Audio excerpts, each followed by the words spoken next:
إن تنصروا الله ينصركم ويثبت أقدامكم.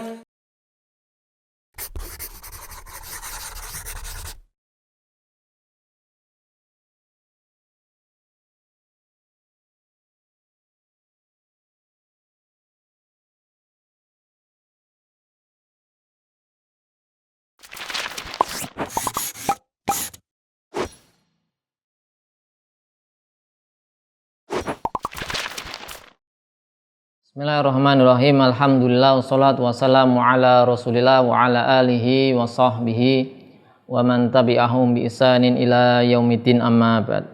Pemirsa YWTEDU rahimani wa rahimakumullah.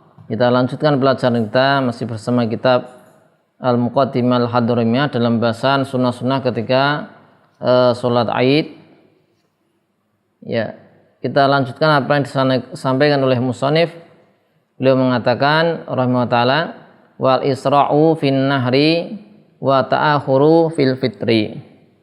Di antara kesunahan adalah al isra' fin nahar,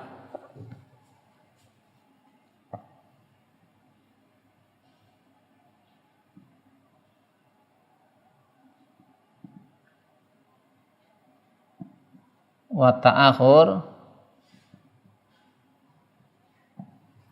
fil fitr.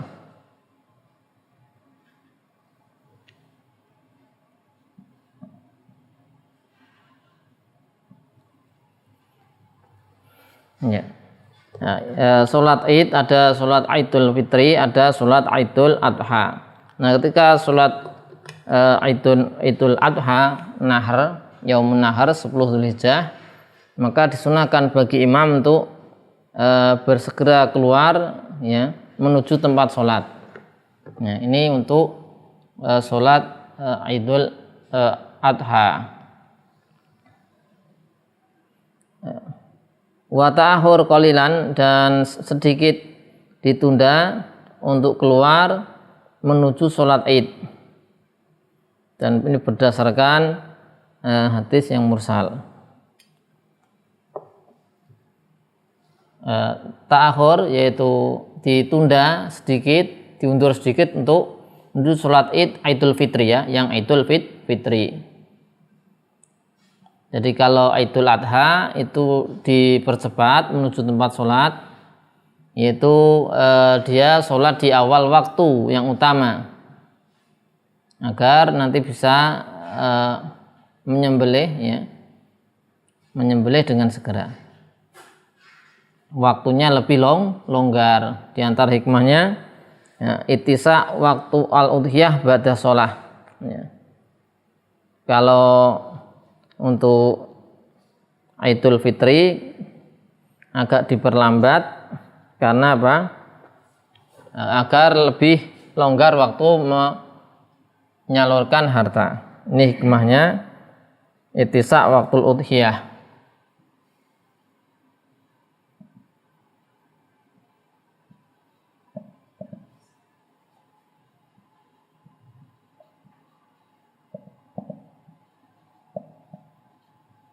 Nah, kalau segera melakukan sholat Idul Adha, dia waktu untuk menyembelih lebih longgar. Ini yang Idul Adha, ya, mungkin sini. Nah, kalau Idul Fitri, ya, ini karena itisa waktu ikhraj al-fitrah. Ini juga itisa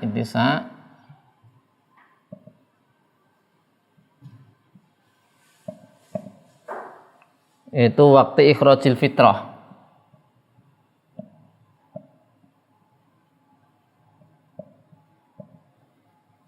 Qabla sholat, sebelum apa? Sholat. Karena sebelum sholat ini mendistribusikan zakat fitri, ini waktu yang paling afdal.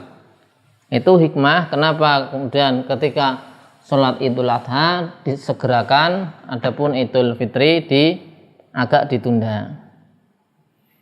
Dan juga kita bisa lihat di hadis, ya, Ada riwayat Baihaqi, biasanya anna Rasulullah sallallahu alaihi wasallam kataba ila Amr ibn Hazm radhiyallahu anhu wa huwa bin Najran ajil al-adha wa akhir al-fitra wa dzakir an-nasa. Segerakanlah Idul Adha, tundalah Idul Fitr, yaitu agak dimundurkan, dan peringatkanlah manusia. Tapi Al-Baihaqi mengatakan hadisnya mursal.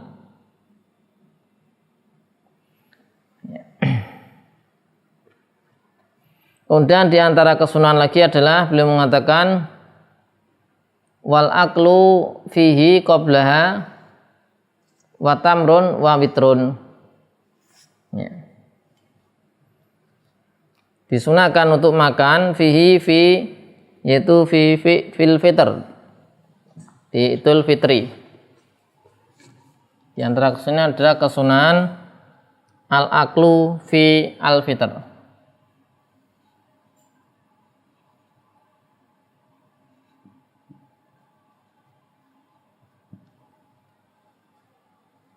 Ya, qabla sholat,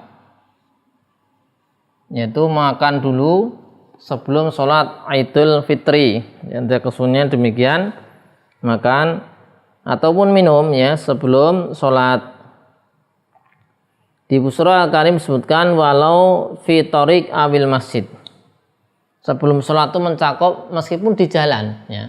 Saya dia belum sempat makan nih di rumahnya, kemudian di jalan mampir sebentar makan kurma misalnya. Nah, meskipun demikian disunahkan. Yang penting sebelum sholat dia makan atau di masjid. Ya. Dan apakah ini merusak muru'ah? Tidak, karena ada uzur. Pada asalnya kan merusak muru'ah, dia sholat, makan di jalan, di masjid ya, merusak kehormatan diri muru'ah. Tapi di sini tidak. Karena ada uzur, yaitu apa ya? Disunahkan tadi makan sebelum sholat. Wal aklu fihi qabla wa tamrun wa witrun.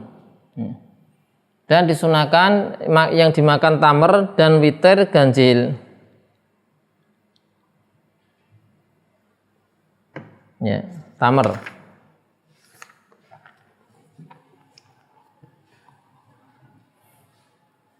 Wa tamrun wa witrun.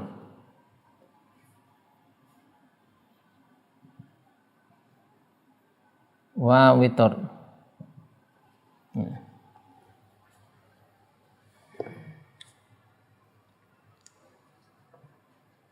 Jadi yang dimakan itu maksudnya yang dimakan adalah tamr ya, kurma. Di Busra Al-Karim disebutkan diikutkan dengan hukum kurma zabib. Ini bisa atau apa? Zabib, kismis atau kismis.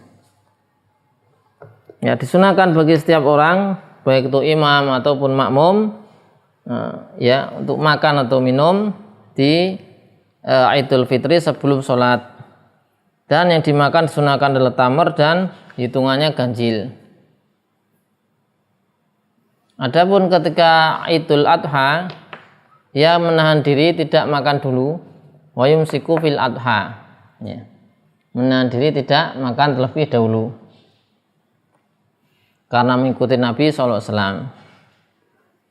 Ya, dikatakan liyamtaza yaumal id amma qablahu bil mubadarah bil akal au ta'khiruhu. Untuk membedakan antara hari Id Idul Fitri dengan hari sebelumnya itu puasa. Ya, dengan mubadarah segera makan.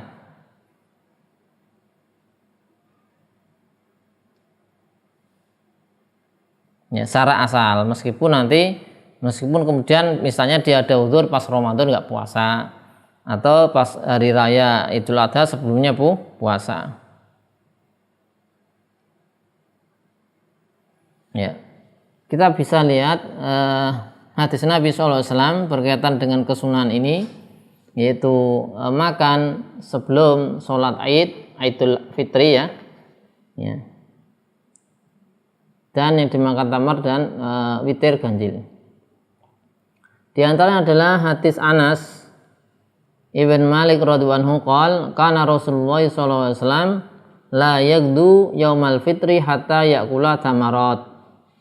Qal wa yakuluhunna witra. Dari Anas bin Malik radhiyallahu anhu qal, beliau mengatakan bahasnya Rasulullah SAW tidaklah pergi menuju tempat sholat di hari Idul Fitri sampai beliau makan beberapa kurma. Qal, beliau mengatakan wa yakuluhunna witron. Beliau SAW makan tamar kurma dengan hitungan ganjil. This riwayat Bukhari. Kemudian wa an Yazid wa an Buraidah radhiyallahu anhu qala kana Nabi sallallahu alaihi wasallam la yakhruju yaumal fitri hatta yad'ama wa la yad'amu yaumal adha hatta yusalliya.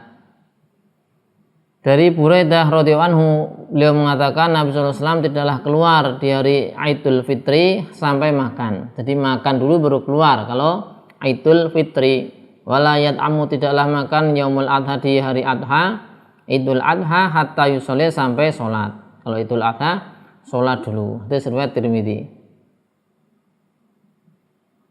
Dan hikmahnya adalah tadi sebagaimana kita singgung, untuk membedakan yaitu hari apa? Idul Fitri dengan hari sebelumnya, yaitu bulan Ramadan, hari-hari puasa. Kemudian kalau di Idul Adha ini agar yang dia awalu mayakuluhu min udhiyah, yang awal dimakan adalah berupa hewan sembelihan. Nah, ini tadi berkaitan dengan kesunahan-kesunahan ketika menuju sholat sholat hari raya Id, baik itu sholat Idul Fitri ataupun sholat Idul Adha. Kemudian akan dijelaskan setelah ini adalah tata cara sholat Idul Fitri dan sama dengan Idul Adha. Bahasanya nanti akan ada tata cara tersendiri berbeda dengan sholat yang biasa dilakukan. Di antaranya ada tambahan takbir, takbir. Takbir di rakaat pertama ada 7 kali, di rakaat kedua ada 2 kali. Untuk rinciannya insya Allah akan kita baca di pertemuan berikutnya. Wassallallahu ala sayyidina Muhammadin wa ala alihi wa sahbihi wasallam. Alhamdulillahirabbil alamin.